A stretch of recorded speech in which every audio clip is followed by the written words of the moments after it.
Hello guys, എൻ്റെ അമ്മയാണ് മീൻ പിടിക്കുന്നത്. അതുകൊണ്ട് വീട്ടിൽ പോവാൻ. ഒന്ന് രണ്ട് ഇൻസ്റ്റാഗ്രാം വീഡിയോസിലൂടെയാണ് അമ്മായിപ്പാലത്തുള്ള ഈ ഒരു സ്വർഗം ഫിഷ് ലാൻഡിനെ കുറിച്ച് നമ്മൾ അറിയുന്നത്. വീട്ടിൽ നിന്ന് ഇത്ര അടുത്തായതുകൊണ്ട് തന്നെ എപ്പോഴെങ്കിലും ഒരു ദിവസം പോകണമെന്ന് നമ്മൾ മുന്നേ പ്ലാൻ ആക്കിയിട്ടുണ്ടായിരുന്നു. റോഡ് സൈഡിൽ അങ്ങനെ വലിയ കാര്യമായ ബോർഡൊന്നും ഇല്ലാന്നുണ്ടെങ്കിലും അകത്തേക്ക് നമ്മൾ ചെന്ന് കഴിഞ്ഞിട്ടുണ്ടെങ്കിൽ അത്യാവശ്യം ഗംഭീരമായിട്ടുള്ള എൻട്രൻസ് ഒക്കെ ആയിട്ട് ഉള്ളിൽ ചെന്ന് കഴിഞ്ഞിട്ടുണ്ടെങ്കിലും കാണാൻ അതിമനോഹരമായ കാഴ്ചകളാണ് ഇവിടെയുള്ളത്. എൻട്രി ഫീസ് വരുന്ന ഒരാൾക്ക് 50 രൂപയാണ്. ഉള്ളിലെ ഫെസിലിറ്റീസ് ഒക്കെ വെച്ച് നോക്കുമ്പം മറ്റുള്ള റൈഡുകൾക്കൊക്കെ എക്സ്ട്രാ ഫീസും കൂടെ വരുന്നത് കൊണ്ട് തന്നെ ഇതേപോലെയുള്ള ബാക്കി വരുന്ന കുറേ പാർക്കുകളെയൊക്കെ അപേക്ഷിച്ച് നോക്കുമ്പോൾ ഈ ഒരു 50 രൂപ എൻട്രി ഫീസ് ഇത്തിരി കൂടുതലാണെന്ന് നമുക്ക് തോന്നിയിട്ടുണ്ടായിരുന്നു. അതേപോലെ തന്നെ ഇവിടെ മറ്റ് ഫെസിലിറ്റീസ് വേറെയും ഉണ്ട്. കുട്ടികളുടെ ചെറിയൊരു പ്ലേ ഏരിയ ഉണ്ട്. ഒരു 3-4 റൈഡുകൾ വരുന്നുണ്ട് കുട്ടികൾക്ക്. ആ ഒരു ജമ്പിങ് ആക്ടിവിറ്റി വരുന്നത്, പിന്നെ ഒരു വാട്ടർ ബലൂണ്. ഈ റൈഡുകൾക്കൊക്കെ എല്ലാത്തിനും 30 രൂപ, 20 രൂപ, 50 രൂപ അങ്ങനെ ചാർജുകൾ വരുന്നുണ്ട്. ചിലത് നമ്മൾ നല്ല വെയിലത്താണ് പോകുന്നത് വീട്ടിൽ നിന്ന് വണ്ടിയെടുത്ത്. അവിടെ എത്തിക്കഴിഞ്ഞപ്പോൾ നല്ല മഴയായിപ്പോയി. അതുകൊണ്ട് തന്നെ ചന്തുവിന് ടിക്കറ്റ് എടുത്ത റൈഡുകൾ പോലും നല്ല രീതിയിൽ ആസ്വദിക്കാൻ വേണ്ടി പറ്റിയിട്ടുണ്ടായിരുന്നില്ല. 2-3 റൈഡുകളെ ആകെ ഉള്ളൂ അവിടെ. പിന്നെ ഇപ്പം ഇത്തരത്തിലുള്ള പാർക്കുകളിലൊക്കെ മെയിൻ ഹൈലൈറ്റ് ആയിട്ട് അവർ കാണിക്കുന്ന ഒരു ഐറ്റം ആണല്ലോ ഈ ബേർഡ്സ് പാർക്ക് എന്ന് പറഞ്ഞിട്ട്. അതായത് ചെറിയൊരു ഏവിയറി പോലെ ഒരു ഏരിയ അവർ ക്രിയേറ്റ് ചെയ്തിട്ട് ആളുകൾക്ക് അതിൻ്റെ ഉള്ളിൽ കയറിയിട്ട്, പ്രത്യേകിച്ച് ബേർഡ്സ് ആണ് ഉണ്ടാവുക, ചിലപ്പോൾ ഫിഷും ഉണ്ടാവും, ഇതിനെയൊക്കെ നമുക്ക് ഇൻട്രാക്ട് ചെയ്യാൻ പറ്റും. ഇവിടെ അതേപോലെ തന്നെ ഒരു ബേർഡ്സ് പാർക്ക് എന്ന് പറഞ്ഞിട്ടൊരു ഏരിയ അവർ വെച്ചിട്ടുണ്ട്. അതും 40 രൂപ, 20 രൂപ അങ്ങനെ എന്തോ ആണ്, എക്സാക്ട് നമ്മൾ ഓർക്കുന്നില്ല അതിൻ്റെ ടിക്കറ്റ് ഫെയർ. അതും ഒരാൾക്ക് ഇത്ര രൂപയാണ് ചാർജ് വരുന്നത്. കുട്ടികൾക്ക് 5 വയസ്സിൽ താഴെയുള്ള കുട്ടികൾക്ക് അവിടെ ചാർജില്ല. കിളികളാണെങ്കിലും ഒരുപാട് എണ്ണമൊന്നുമില്ല, കുറച്ച് ലിമിറ്റഡ് എണ്ണയേ ഉള്ളൂ. പക്ഷേ തീറ്റയൊക്കെ കൊടുത്തു കഴിഞ്ഞിട്ടുണ്ടെങ്കിൽ നമ്മുടെ കയ്യിലൊക്കെ വന്നിരിക്കും, നമുക്ക് തൊടാനൊക്കെ പറ്റും. പിന്നെ അതുപോലെ സാധാരണ ഇത്തരത്തിലുള്ള പാർക്കുകളിൽ ഉണ്ടാവുന്നത് പോലെ പാമ്പ്, ഇഗ്വാന അങ്ങനെയുള്ള ഐറ്റംസും ഉണ്ട്. ഇതിനൊക്കെ നമുക്ക് എടുത്ത് കയ്യിൽ വെക്കാം, ഫോട്ടോസൊക്കെ എടുക്കാം. പിന്നെ ചെറിയൊരു കുളത്തിലായിട്ട് കോഴിക്കാർപ്പിൻ്റെ അധികം വലിപ്പമില്ലാത്ത ചെറിയ മീനുകളുണ്ട്. മീൻ തീറ്റയും ഉണ്ട്. അത് നമ്മൾ എടുത്തിട്ട് കൈയൊക്കെ വെച്ച് കഴിഞ്ഞിട്ടുണ്ടെങ്കിൽ മീനുകളൊക്കെ വരും. ചന്തു പിന്നെ മീനുകൾക്കും പക്ഷികൾക്കൊക്കെ കുറേ തീറ്റ കൊടുക്കും. അതിനൊക്കെ തൊടാനൊക്കെ പോയി. മീനൊക്കെ ചന്തുവിന് ചുറ്റും വന്നു, കയ്യിലൊക്കെ തീറ്റയൊക്കെ വെച്ച് കൊടുത്തു. പിന്നെ അതുപോലെ പക്ഷികളൊക്കെ വന്ന് കയ്യിലൊക്കെ ഇരുന്നു, കയ്യിൽ നിന്ന് തീറ്റയൊക്കെ എടുത്തുകൊണ്ടൊക്കെ പോയി. അപ്പോൾ അത് നമ്മളെല്ലാവരും അത്യാവശ്യം എൻജോയ് ചെയ്തു. അവിടെ പെയ്ത ആ ഒരു നല്ല മഴ, നമ്മൾ വേറെ പ്രത്യേകിച്ച് ഷെൽട്ടേഴ്സ് ഒന്നും ഇല്ലാത്തതുകൊണ്ട് ഈ ബേർഡ്സ് പാർക്കിനകത്ത് കയറിയിട്ട് മഴ തോരുന്ന വരെ മാക്സിമം നമ്മൾ അതിനകത്ത് തന്നെ സ്പെൻഡ് ചെയ്തിട്ടുണ്ടായിരുന്നു. പിന്നെ അതുപോലെ തന്നെ ഇത്രയധികം ഏരിയ ഉള്ളത് കൊണ്ട് തന്നെ ചെറിയ ചെറിയ കോഫി ഷോപ്സ്, പിന്നെ ഐസ്ക്രീമിൻ്റെ ഷോപ്പുകൾ ഒക്കെ ഉണ്ട് അവിടെ. പക്ഷെ അന്ന് നമ്മൾ പോയ ദിവസം എനിക്കൊന്ന് പെരുന്നാളായതുകൊണ്ടാണെന്ന് തോന്നുന്നു ഒരുപാട് ഷോപ്പുകളൊന്നും ഉണ്ടായിരുന്നില്ല. ചെറിയ 1-2 ഷോപ്പുകളും പിന്നെ ഐസ്ക്രീമിൻ്റെ 1-2 ഏരിയാസൊക്കെ ഉണ്ടായിരുന്നു. പിന്നെ വരുന്ന ആളുകൾക്ക് വേണ്ടിയിട്ടുള്ള ടോയ്ലറ്റ് ഫെസിലിറ്റീസൊക്കെ അത്യാവശ്യം നല്ല രീതിയിൽ തന്നെ അവരെ അവിടെ പ്രൊവൈഡ് ചെയ്യുന്നുണ്ട്. പിന്നെ നമ്മൾക്ക് ഇങ്ങനെ വന്ന് ഫാമിലി ആയിട്ടും ഫ്രണ്ട്സൊക്കെ ആയിട്ട് എൻജോയ് ചെയ്തിരിക്കാൻ വേണ്ടിയിട്ട് ചെറിയ ചെറിയ ഹട്ടുകളൊക്കെ ഉണ്ട്. അത് ഈ ഓരോ ഹട്ടുകളും ഈ മീൻകുളത്തിലേക്ക് നീളുന്നതാണ്. നമുക്ക് അവിടെ ഇരുന്നിട്ട് ആ ഒരു കുളത്തിൻ്റെ വ്യൂ ഒക്കെ ആസ്വദിക്കാം. ഇരിക്കാനും ഉള്ള ഇരിപ്പിടങ്ങളൊക്കെ ഉണ്ട് അവിടെ.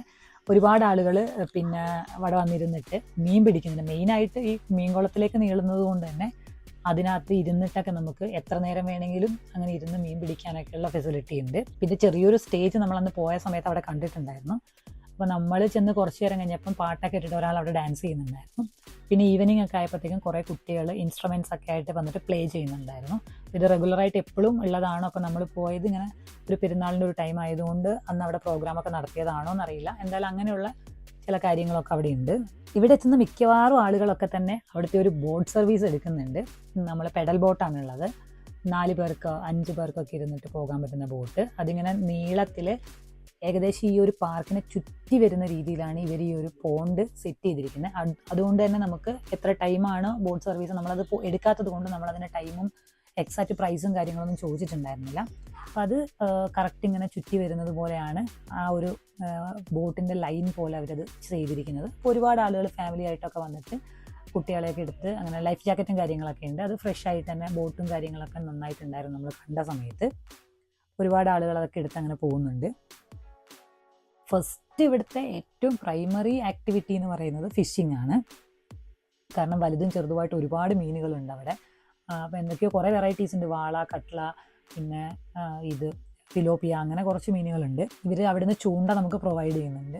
2 തരം ചൂണ്ടയാണ് നമ്മൾ പോയി നോക്കിയപ്പോൾ ഉണ്ടായിരുന്നത്. ഒന്ന് ചെറിയ കമ്പിൻ്റെ മേലെയുള്ള സാധാ ചൂണ്ടയുണ്ട്. അത് അധികം നീളത്തിലുള്ള ചെറിയ ചെറിയ നീളം മാത്രമേ ഉള്ളത്. പിന്നെ വരുന്നത് ഈ എറിഞ്ഞു പിടിക്കുന്ന രീതിയിലുള്ള വലിയ നീളത്തിലുള്ള നൂല് ഉള്ള ചൂണ്ടയാണ്. അറ്റത്ത് പിന്നെ ഇത് ഹുക്ക് വരുന്നത്. 30 രൂപയാണ് സ്റ്റിക്കിൽ വരുന്ന നോർമൽ ചൂണ്ടയ്ക്ക്. 50 രൂപയാണ് ഈ നൂലായിട്ട് എറിയുന്ന റോള്, നൂലിൻ്റെ ആ ഒരു റോളിന് വരുന്നത്. നമ്മൾ ചൂണ്ട വാങ്ങുന്ന സമയത്ത് നമുക്ക് ഇത് മീനിനെ പിടിക്കാനുള്ള തീറ്റ ഇരയും അവർ ഡിഫോൾട്ടായിട്ട് നമുക്ക് ഫ്രീ ആയിട്ട് തന്നെ തരുന്നുണ്ട്. ഒരുപാട് ആളുകൾ അവിടെ വരുന്ന എല്ലാവരും മീൻ പിടിക്കാനായിട്ടാണ് വരുന്നത്.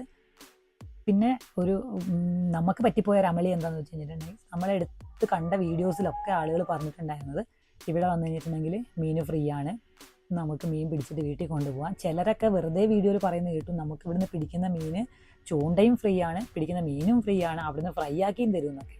പക്ഷേ എന്തുകൊണ്ടാണ് ആളുകൾ ഇങ്ങനെ ഫേക്കായിട്ട് ഇൻഫർമേഷൻസ് പാസ് ചെയ്യുന്നതെന്ന് നമുക്ക് മനസ്സിലായിട്ടില്ല. നമ്മളവിടെ ചെന്നപ്പോൾ തന്നെ അവിടെ മീനിൻ്റെ പ്രൈസൊക്കെ എഴുതി വെച്ചിട്ടുണ്ടായിരുന്നു. ഈ വീഡിയോസൊക്കെ കണ്ടിട്ട് പോയതുകൊണ്ട് തന്നെ ഞാൻ വിചാരിച്ചെന്താ വെച്ചാൽ നമുക്ക് വാങ്ങാനുള്ള മീനിൻ്റെ വിലയാണെന്ന്. പക്ഷേ വാസ്തവത്തിൽ എങ്ങനെയാണെന്ന് വെച്ച് കഴിഞ്ഞിട്ടുണ്ടെങ്കിൽ ചൂണ്ടയ്ക്ക് ഞാൻ ഈ പറഞ്ഞ രീതിയിൽ പ്രൈസ് ഉണ്ട്. നമുക്കത് എടുത്തിട്ട് എത്ര സമയം വേണമെങ്കിലും നമുക്കത് സ്പെൻഡ് ചെയ്യാം. പക്ഷേ ഓരോ ചൂണ്ടയ്ക്കും വിലയുണ്ട്, തീറ്റയ്ക്കൊന്നും വിലയില്ല. പക്ഷെ നമ്മൾ പിടിക്കുന്ന മീൻ, ഓരോ ഇനം മീനിനും അവരവിടെ വില നിശ്ചയിച്ചിട്ടുണ്ട്. അപ്പോൾ ആ മീനിന് 1 കിലോയ്ക്ക് എത്ര രൂപ എന്ന് വെച്ചാൽ നമ്മൾ പിടിക്കുന്ന മീനിൻ്റെ വെയിറ്റിന് അനുസരിച്ചിട്ടുള്ള വില നമ്മൾ അവിടെ കൊടുത്തിട്ട് വേണം ആ മീനിനെ നമ്മുടെ വീട്ടിലോട്ട് കൊണ്ടുവരാൻ വേണ്ടിയിട്ട്. പിന്നെ അവിടുന്ന് നമുക്ക് മീനിനെ കട്ട് ചെയ്ത് തരാനോ ഫ്രൈ ആക്കി തരാനോ എന്നുള്ള ഫെസിലിറ്റീസ് ഒന്നുമില്ല. പിടിക്കുന്ന മീനിനെ നമ്മൾ വെയിറ്റ് നോക്കി അതിന് പൈസ കൊടുത്തിട്ട് നമ്മുടെ വീട്ടിലോട്ട് കൊണ്ടുവന്നിട്ട് നമുക്ക് എന്ത് വേണമെങ്കിലും ചെയ്യാം.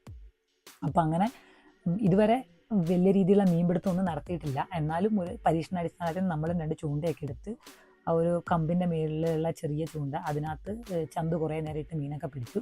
പിന്നെ ഞാനാണെങ്കിലും എറിഞ്ഞ് പിടിക്കുന്ന മീൻ ആ ചൂണ്ടയിട്ടിട്ട് ട്രൈ ചെയ്തു. പക്ഷേ നമുക്കിതുവരെ മീനൊന്നും എവിടെയും പിടിച്ച എക്സ്പീരിയൻസ് ഇല്ലാത്ത കാരണം എന്തായാലും നമുക്ക് കിട്ടില്ല എന്നുള്ള ഒരു വിശ്വാസത്തിലാണ് നമ്മൾ മീൻ പിടിക്കാൻ വേണ്ടി നിൽക്കുന്നത്. പിന്നെ വീഡിയോസൊക്കെ എടുക്കുന്ന തിരക്കിലായത് കാരണം സുധിയേട്ടൻ അധികം കാര്യമായിട്ട് അങ്ങനെ മീൻപിടുത്തത്തിലേക്ക് വന്നിട്ടുണ്ടായിരുന്നില്ല. അപ്പം ഞാനിങ്ങനെ മീൻ പിടിച്ചുകൊണ്ടിരിക്കുന്ന സമയത്ത് ഒരു പയ്യൻ വന്നിട്ട് പറഞ്ഞു തന്നു, നമ്മൾ കുറച്ച് തീറ്റ ഇട്ടിട്ട് കാര്യമില്ല, ഏകദേശം അവർ തന്നിരിക്കുന്ന ആ ഒരു ബോൾ തീറ്റേൻ്റെ ഒരു 1/4 നമ്മൾ എടുത്തിട്ട് വലിയ ബോളാക്കി ഉരുട്ടിയിട്ടിടണം, എന്നാലേ നമുക്കത് കിട്ടുള്ളൂ. അങ്ങനെ കുറേ തവണ 2 എറിഞ്ഞു 3 എറിഞ്ഞു, നമുക്ക് മീനിനെ കിട്ടുന്നേ ഇല്ല. പിന്നെ 1-2 തവണ സുധിയേട്ടൻ നീട്ടി ദൂരേക്ക് എറിഞ്ഞു. എന്നിട്ട് നമ്മൾ കുറേ നേരം വെയിറ്റ് ചെയ്തു, ഒരു 10-15 മിനിറ്റൊക്കെ വെയിറ്റ് ചെയ്തിട്ട് നമ്മൾ പൊക്കി നോക്കിയപ്പോഴും മീനൊന്നും നമുക്ക് കിട്ടുന്നുണ്ടായിരുന്നില്ല. അങ്ങനെ ലാസ്റ്റ് കുറേ കഴിഞ്ഞിട്ട് ഈ ബോട്ടൊക്കെ ഇങ്ങനെ പോകുന്നതിൻ്റെ ഇടയ്ക്ക് നമ്മൾ നിൽക്കുന്നതിൻ്റെ അക്കരെ കരയനോട് ചേർന്നായിട്ട് കുറേ വലിയ മീനുകൾ ഇങ്ങനെ വെള്ളത്തിന് മുകളിലേക്ക് ഇങ്ങനെ തുള്ളി കളിക്കുന്നുണ്ടായിരുന്നു. അപ്പം ആ മീനുകളെ കണ്ട ഭാഗത്തേക്ക് നോക്കിയിട്ട് ചുമ്മാ വെറുതെ ഒന്ന് എറിഞ്ഞു നോക്കി ഞാൻ. അങ്ങനെ വെറുതെ നമ്മൾ കുറേ നേരം എന്നിട്ട് ഇങ്ങനെ അനങ്ങാതിരുന്നു ചൂണ്ടയൊക്കെ. എന്നിട്ടൊരു 10 മിനിറ്റ് കഴിഞ്ഞിട്ട് എന്താ പിന്നെ നമുക്ക് മീനൊന്നും കിട്ടില്ലായിരിക്കും, വീട്ടിൽ പോകാം എന്നുള്ള ധാരണയിൽ നമ്മൾ ചൂണ്ട ഇങ്ങനെ മെല്ലെ വലിച്ച് നോക്കുന്ന സമയത്ത് എന്തോ ഒരു സാധനം തിരിച്ചങ്ങോട്ടേക്ക് ചെറുതായിട്ട് മൂവ് ചെയ്യുന്ന പോലെ നമുക്ക് തോന്നി. കാഴ്ചയിൽ ഒരു 10 കിലോൻ്റെ ഭാരമുള്ള മീനാണ് നമ്മൾ പിടിച്ചിട്ടുണ്ടായിരുന്നത്. തുടക്കത്തിൽ നമ്മൾ ആദ്യമായിട്ട് മീൻ പിടിച്ചതിൻ്റെ എക്സൈറ്റ്മെൻറ്റും പിന്നെ ആ സമയത്ത് നമ്മളവിടെ കണ്ടതിൽ വെച്ചിട്ട് വന്നതിലേക്കും വലിയ മീൻ കിട്ടിയത് നമുക്കായിരുന്നു. പിന്നെ നമ്മൾ സ്വന്തമായിട്ട് ചൂണ്ടയിട്ട് പിടിച്ചതാണല്ലോ എന്നുള്ളൊരിതിൽ അത് വാളയായിരുന്നു മീൻ ഏകദേശം ഒരു 200 രൂപയായിരുന്നു കിലോയ്ക്ക് വില വന്നത്. പിന്നെ എന്തോ നമ്മൾ തൂക്കിയ സമയത്ത് അതൊരു 5.25 കിലോയാണ് ഭാരം ഉണ്ടായിരുന്നു. അപ്പോൾ ഏകദേശം 1200 രൂപയും കൊടുത്തിട്ട് നമ്മൾ ആ മീനും എടുത്തിട്ടാണ് വീട്ടിലേക്ക് വന്നത്. അപ്പം മീൻ നോർമലി നമുക്കറിയാം, നമ്മളൊക്കെ കൂടുതൽ കടൽ മീനാണ് കഴിച്ച് ശീലമുള്ളത്. അതുകൊണ്ട് തന്നെ ഈ ശുദ്ധജല മത്സ്യങ്ങളെ അത്രയ്ക്ക് നമുക്കങ്ങ് താല്പര്യം ഉണ്ടാവില്ല. പിന്നെ നമ്മൾ വീട്ടിൽ കൊണ്ടുവന്ന് കുറച്ചധികം പ്രയാസപ്പെട്ടു അതിനെ ക്ലീൻ ആക്കാനും, അതുപോലെ തന്നെ വിനാഗിരിയൊക്കെ ഇട്ട് ഉപ്പൊക്കെ ഇട്ടിട്ട് നല്ലോണം കഴുകി ആ ഒരു സ്മെല്ലും കാര്യങ്ങളൊക്കെ പോകാൻ വേണ്ടിയിട്ട്. പിന്നെ അത്രയും വലിയ മീനായതുകൊണ്ടും പിന്നെ ആ ഒരു ഇനം മീനായതുകൊണ്ട് അതിനൊരു ചെറിയൊരു നെയ്യ് ഉണ്ടായിരുന്നു. പക്ഷെ നമ്മൾ ഫ്രൈ ആക്കി കഴിഞ്ഞപ്പോൾ നല്ല ടേസ്റ്റ് ഉണ്ടായിരുന്നു മീനിന്. എത്രയൊക്കെയാലും കടൽ മീനിൻ്റെ അത്ര ടേസ്റ്റ് വരുന്നില്ലെങ്കിലും നമ്മൾ അത്യാവശ്യം നന്നായിട്ട് മസാലയൊക്കെ ഇട്ടിട്ട് ഫ്രൈ ആക്കിയ സമയത്ത് നല്ല ടേസ്റ്റ് ഉണ്ടായിരുന്നു. പക്ഷെ കറി വെച്ച് കഴിഞ്ഞിട്ടപ്പോൾ നമുക്കത്ര ടേസ്റ്റി ആയിട്ട് തോന്നിയിട്ടില്ല. കാരണം നമ്മളെപ്പോഴും കടൽ മീനൊക്കെ കറി വെച്ച് കഴിക്കുന്നതുകൊണ്ടായിരിക്കാം. എന്നാലും കുഴപ്പമില്ല, നമ്മൾ സ്വന്തമായിട്ട് ചൂണ്ടയിട്ട് പിടിച്ച മീനാണല്ലോ. നമുക്കിവിടെ ബത്തേരിയിൽ തൊട്ടടുത്തുള്ള ഒരു സ്ഥലമാണിത്. പക്ഷേ നമുക്കറിയാൻ കുറേ ലേറ്റായി പോയെങ്കിലും ഒരുപാട് ആളുകളാണ് ഡെയിലി ഇങ്ങോട്ടേക്ക് വരുന്നത്. നമ്മൾ വന്നത് പെരുന്നാളിൻ്റെ ഒരു ദിവസമായിരുന്നു, അതുകൊണ്ടാണോ എന്നറിയില്ല. അന്ന് ഭയങ്കര തിരക്കായിരുന്നു. നമ്മൾ കയറിയിരുന്ന റൈഡുകളിലും അതുപോലെ തന്നെ മീൻ പിടിക്കുന്ന സ്ഥലത്തൊക്കെ ഊഞ്ഞാലൊക്കെ ഫുൾ ആൾക്കാർ തിരക്കായിരുന്നു. അകത്ത് നമ്മൾ ചെന്ന സമയത്ത് കുറച്ച് വണ്ടികളെ ഉണ്ടായിരുന്നുള്ളൂ, 10-ൽ താഴെ വണ്ടികൾ. പക്ഷെ നമ്മൾ തിരിച്ചിറങ്ങിയ സമയത്ത് ഫുള്ള് വണ്ടികളൊക്കെ ആയിട്ട് അങ്ങോട്ടും ഇങ്ങോട്ടൊക്കെ പാർക്ക് ചെയ്ത് കുറേ നേരം നമ്മൾ വെയിറ്റ് ചെയ്യേണ്ടിയൊക്കെ വന്നു, കുറേ വണ്ടിയൊക്കെ എടുത്ത് മാറ്റിയിട്ട് വരാൻ വേണ്ടിയിട്ട്. അപ്പോൾ അന്ന് നല്ല തിരക്കായിരുന്നു. എനിക്ക് തോന്നുന്നു വീക്കെൻഡുകളിലൊക്കെ സാധാരണ ഇങ്ങനെ ആളുകൾ വരാറുണ്ടെന്ന് തോന്നുന്നു ഇവിടെ. ഏതായാലും കുറച്ച് ആക്ടിവിറ്റീസൊക്കെ ആയിട്ട് പ്രത്യേകിച്ച് മീൻ പിടിക്കാൻ ഇൻട്രസ്റ്റ് ഉള്ള ആൾക്കാരൊക്കെ ആണെന്നുണ്ടെങ്കിൽ എന്തായാലും വന്നു കഴിഞ്ഞാൽ നമുക്ക് മീൻ കിട്ടും. കാരണം ഒരുപാട് മീൻ അതിനകത്തുണ്ട്. എനിക്ക് തോന്നുന്നു അവർ വേറെ എവിടെയെങ്കിലും വളർത്തിയിട്ട് വലിയ മീനുകളെ ആൾക്കാർക്ക് പിടിക്കാൻ വേണ്ടിയിട്ട് ഇവിടെ കൊണ്ടിടുന്നതാണോ എന്നറിയത്തില്ല. കാരണം ചൂണ്ടയിടുന്ന എല്ലാവർക്കും തന്നെ മീൻ കിട്ടാറുണ്ട്. അപ്പോൾ ഇവിടെ അടുത്തുള്ള ആളുകളൊക്കെ ആണെന്നുണ്ടെങ്കിൽ എപ്പോഴെങ്കിലും ടൈം കിട്ടുമ്പോൾ ഒന്ന് വിസിറ്റ് ചെയ്ത് നോക്കും. എന്തായാലും ഒരു 1 ടൈം വിസിറ്റിന് അല്ലെങ്കിൽ ഇടയ്ക്ക് എപ്പോഴെങ്കിലും ഒക്കെ വീക്കെൻഡുകളിൽ പോകാൻ പറ്റിയ ഒരു സ്ഥലമാണ്. നല്ലൊരു ആംബിയൻസ് ആണ് അവിടെ. നമുക്ക് ഇടയ്ക്ക് ഇങ്ങനെ ഫാമിലിയും ഫ്രണ്ട്സൊക്കെ ആയിട്ട് പോയിരിക്കാം, എൻജോയ് ചെയ്യാനൊക്കെ പറ്റിയൊരു സ്ഥലമാണ്. ഇതൊക്കെയാണ് നമ്മളിവിടെ പോയ സമയത്ത് നമുക്കുണ്ടായിരുന്ന വിശേഷങ്ങളും കാര്യങ്ങളൊക്കെ. അടുത്തൊരു വീഡിയോയിൽ വീണ്ടും കാണാം. ബൈ.